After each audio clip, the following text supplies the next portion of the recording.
Mon invité aujourd'hui, Aïsté Rouguevichouté, bonjour. Merci beaucoup d'être avec nous dans Smart Tech. Vous êtes informaticienne de formation, développeuse, avez mené des recherches sur le développement durable pour arriver à cette spécialisation sur des sujets de précarité énergétique et de numérique responsable. Vous êtes aujourd'hui consultante, chercheur en informatique, en numérique, responsable et co-auteur de cet ouvrage très pratique, on va en parler ensemble, le b.a.-ba du numérique responsable, qui est paru aux éditions Erol. 52 semaines pour devenir une entreprise plus inclusive, éthique, durable. Alors quand on parle de b.a.-ba, ce sont vraiment des connaissances de base qu'on est censé tous connaître, mais est-ce que c'est si simple? Est-ce qu'il y a un b.a.-ba pour adresser ces défis aussi majeurs quand même que l'éthique, la responsabilité sociale et environnementale du numérique? Bon, vous avez dû les créer, ces bases de connaissances communes. On a essayé. Donc, on a essayé à proposer quelque chose qui reste assez applicable dans les différents types de contextes et qui peut, on l'espère, être appliqué même avec l'évolution du numérique. Parce que, bon, comme vous savez très bien, en fait, le numérique change d'aujourd'hui à demain, c'est pas la même chose. Ouais. C'est pareil pour l'application au sein des entreprises. Et là, c'est qu'on essaie de proposer ou inviter un lecteur vraiment à réfléchir. Donc, c'est le lean, un petit peu le guide, comment réfléchir sur les pratiques du numérique au sein de l'entreprise. Oui, donc vous ne vous arrêtez pas sur des technologies en particulier ou sur des choix très précis.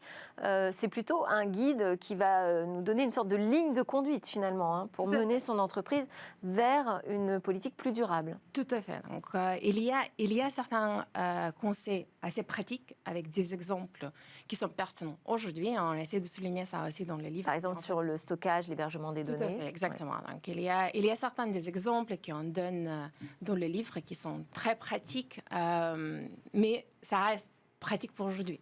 Ouais. Et on souligne ça dans l'introduction aussi, que peut-être dans quelques années, on aura besoin de le réfléchir ou revoir, en fait, tous les exemples, toutes les propositions. Mais en fait, toutes les fiches, elles commencent avec un enjeu, avec le contexte un petit peu plus générique. Et là, on espère que ça va rester assez pertinent pour plus qu'un an. Alors, ce livre, il est préfacé par un des co-auteurs du 6e rapport du GIEC. Lui, il pose le sujet de l'éco-responsabilité par l'empreinte carbone du numérique. Alors, il nous rappelle qu'aujourd'hui, ça représente 5% des émissions de gaz à effet de serre dans le monde. Mais il rappelle aussi que finalement, les préoccupations concernent davantage les équipements, davantage que les flux de données, les équipements, mais aussi évidemment les consommations énergétiques des data centers. Donc finalement, nos usages numériques ne sont pas les premiers responsables. Non. C'est aussi ce qu'il nous dit.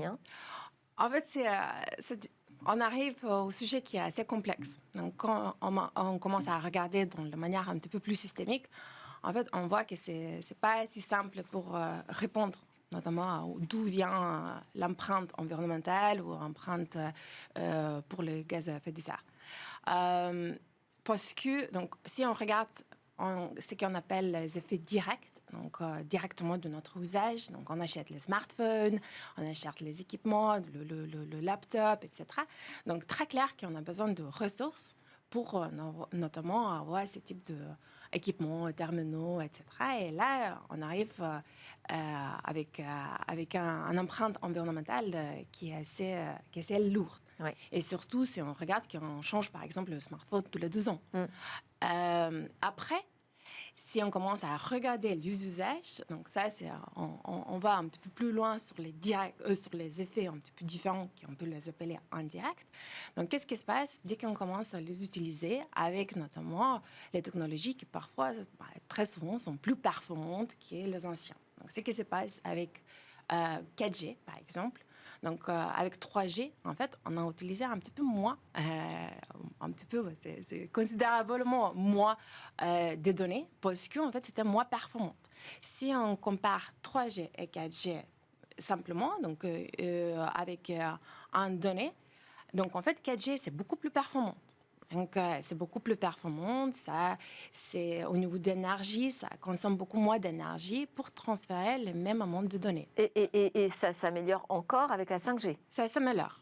mais. Et donc, il y a le mais, le Eh oui. fameux mais, qui on peut appeler les effets rebonds. En fait, avec l'amélioration de performance, nous, les consommateurs, on commence à consommer plus.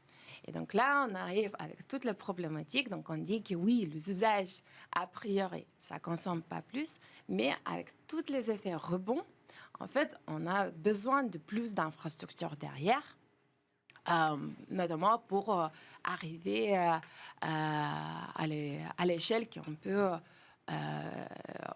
on peut l'utiliser, ou on peut fournir le moyen pour continuer à utiliser dans la même Alors, manière. vous en parlez, vous avez un chapitre qui adresse cette problématique de l'effet rebond, vous l'expliquez très précisément.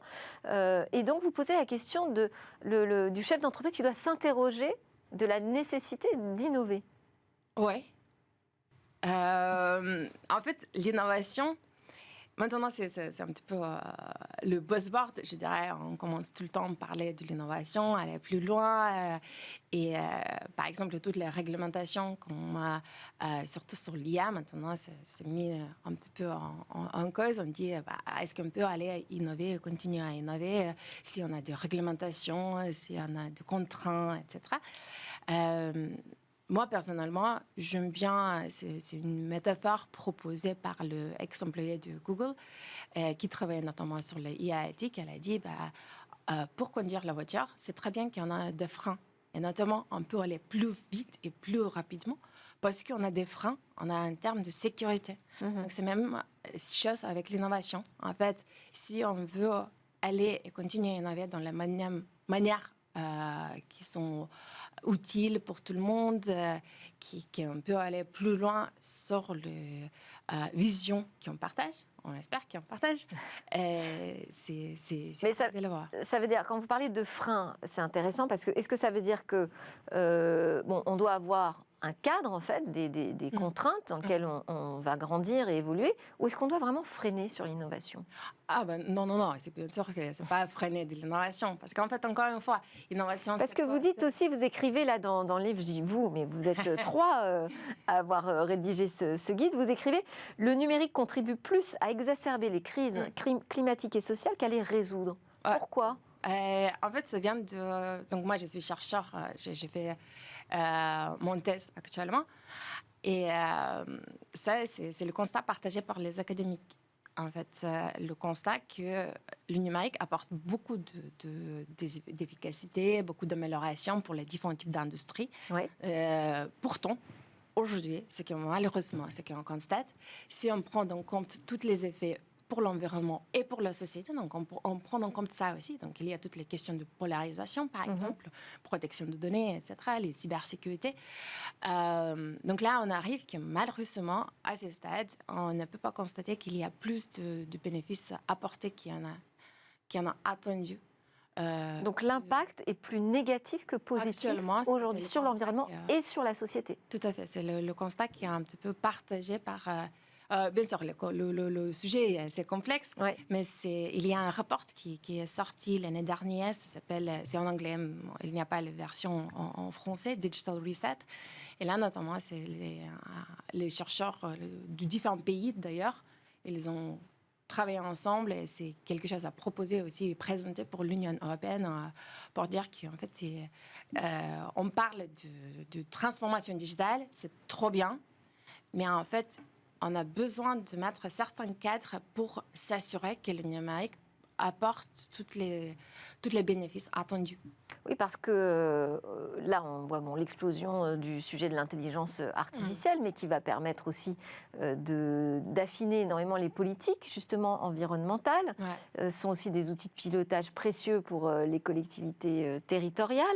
On peut parler du télétravail aussi. D'ailleurs, vous mettez le télétravail plutôt en avant dans le guide en disant que c'est une bonne solution.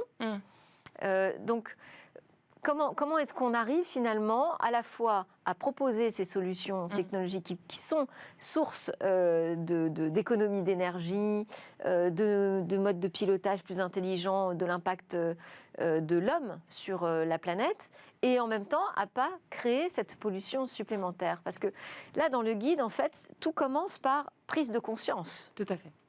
Ouais, ça, Hein, c'est- les premières ouais. semaines, parce que ça passe, vous partez du principe qu'en 52 semaines, en un an, on va réussir à avoir une entreprise un peu plus responsable.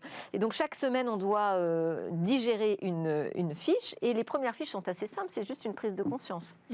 Ouais, toutes les actions commencent avec ça. Donc, en fait, comment on peut, pour répondre à votre question, comment on peut réduire les impacts?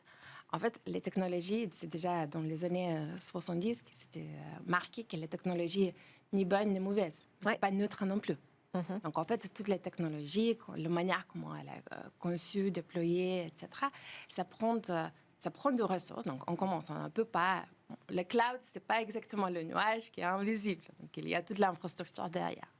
Après, il y a toutes les questions, on peut aussi, surtout sur l'IA, par exemple, quel type de données utiliser pour entraîner l'IA, quel type de valeur. Et c'est la valeur du kick. Et après, toutes les questions de responsabilité aussi. Si quelque chose ne va pas, en fait, qui est responsable? Est-ce que c'est le développeur? Est-ce que c'est le support? Est-ce que c'est l'entreprise, en fait? Ou c'est le gouvernement? Parce qu'il n'y a pas assez de réglementation. Donc, on ne propose pas de réponse, malheureusement.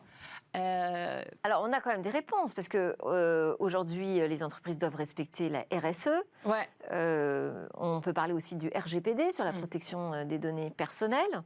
Vous voulez ajouter à cela de nouvelles contraintes qui se retrouveraient autour de la RNE, la responsabilité numérique des entreprises?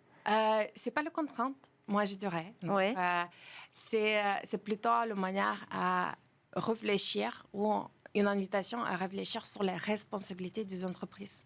Donc, Mais en ça fait lourd sur leurs épaules quand même. Hein, on en rajoute ouais. à chaque fois quand même. On ajoute à chaque fois. Et je suis complètement d'accord avec vous. En fait, il y a donc maintenant en attente le CSRD, la nouvelle réglementation sur la RSE.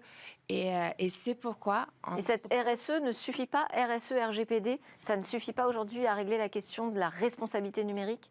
Personnellement, je dirais que non. Non. Pourquoi? Parce qu'en fait, le numérique continue à évoluer. Et aujourd'hui, c'est qu'encore une fois, si on revient sur le constat que le numérique crée plus de problèmes, malheureusement. Donc, c'est pourquoi on a besoin de réfléchir, en fait, la manière comment on aborde ce type de sujet. Donc, encore une fois, c'est pas nécessairement le frein, c'est les structures. C'est les structures, c'est les différents moyens à regarder les pratiques numériques, que ce n'est pas tout le temps la solution. Et en fait, c'est bien, on peut apporter des bonnes solutions et à aucun moment, on ne propose pas de complètement arrêter le numérique. C'est plutôt l'invitation que le numérique, on ne peut plus négliger le fait que le numérique est partout. Et en fait, on prend très souvent, on pense, bon, c'est là et ça va rester là. Mais à quel coût? Et c'est là qu'on invite à réfléchir. Et alors, qu'est-ce qu'on pourrait citer comme exemple très précis, très concret, qu'on peut trouver dans le livre? Il y en a plusieurs, des exemples. Mais qu'est-ce qui vous semble intéressant là de mettre en avant aujourd'hui dans Smartech? Un sujet qui n'est pas adressé justement par la RSE ou par le RGPD et qui devrait être pris en compte dans cette RNE, responsabilité numérique des entreprises. Quel type de sujet? En fait, il y a tellement de sujets sur le numérique responsable. Donc, le numérique responsable, c'est comme le développement durable. Donc, et ce n'est pas nécessairement que tous les sujets sont pertinents pour une entreprise donnée. Oui. En fait, comme vous avez dit, en fait, les entreprises, maintenant, elles ont demandé tellement de choses à faire et répondre à tellement différentes réglementations. Donc, le données, c'est quelque chose de pertinent pour tous. Mais les questions, par exemple, de l'accessibilité. Donc, maintenant, on commence à aller, il y a de cadres réglementaires qui viennent de commencer ou qui commencent à arriver. Et sur l'accessibilité, par exemple, si on parle d'une entreprise qui travaille sur e-commerce ou même le banque, l'accessibilité d'application, c'est très important. Et là, c'est même pas le contraint, je dirais, que c'est en fait, c'est l'avantage pour leur compétitivité aussi, pour attirer ou pour s'assurer que leurs clients ou les clients potentiels ont du moyen d'accéder et bien fluidifier leur expérience en utilisant l'application, le site web, etc. Mais le même enjeu, c'est pas nécessairement pertinent, par exemple, pour l'industrie automotive. Oui. Donc, c'est pourquoi c'est si difficile. C'est le premier, c'est ce qu'on aussi propose dans le livre, en fait, pour établir les ordres de grandeur, l'importance pour une entreprise donnée et bien identifier quel type d'enjeux sont le plus impact pour les activités de business et en même temps pour les parties prenantes. Oui, c'est ça. Vous donnez une sorte de piste pour définir sa propre stratégie de responsabilité numérique avec des petits graphes pour bien identifier où sont les points sensibles. Alors, parce que là, ce livre s'adresse, en tout cas, j'ai l'impression, plutôt à des responsables d'entreprises de PME, peut-être de TPE, PME. Ouais.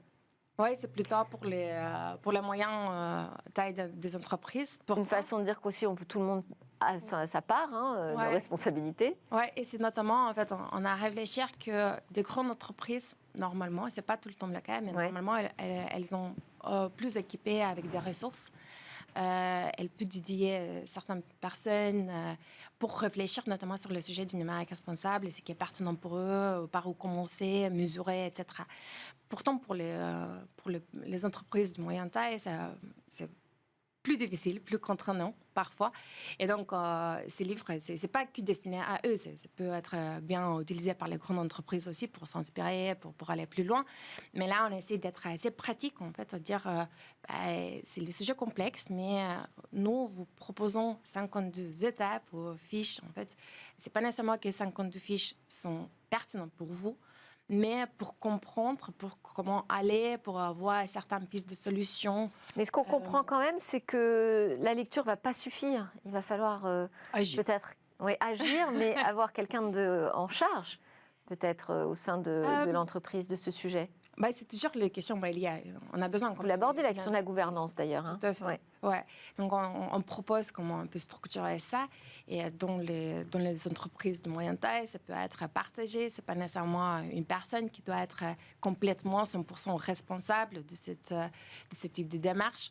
Aujourd'hui, ce que j'observe aussi, qui est très souvent, c'est les DSI, en fait, qui commencent à parler. Et ce qui est intéressant, parce que ça sortent de toutes les discussions de RSE. Mais le sujet reste quand même pluridisciplinaire. Donc, on a besoin d'emborder, en fait, tout le monde dans ce type de questions.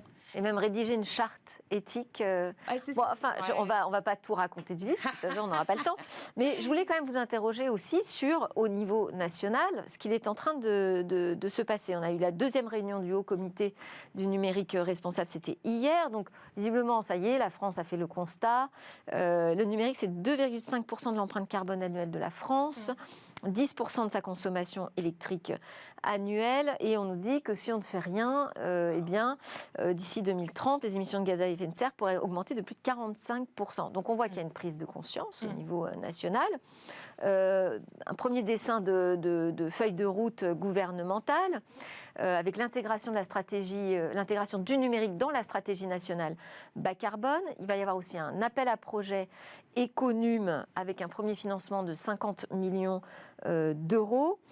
Ce sont les politiques publiques aujourd'hui nécessaires à mettre en place, là, ce qui se passe? Est-ce qu'il vous semble que le gouvernement prend le bon chemin, les bonnes mesures?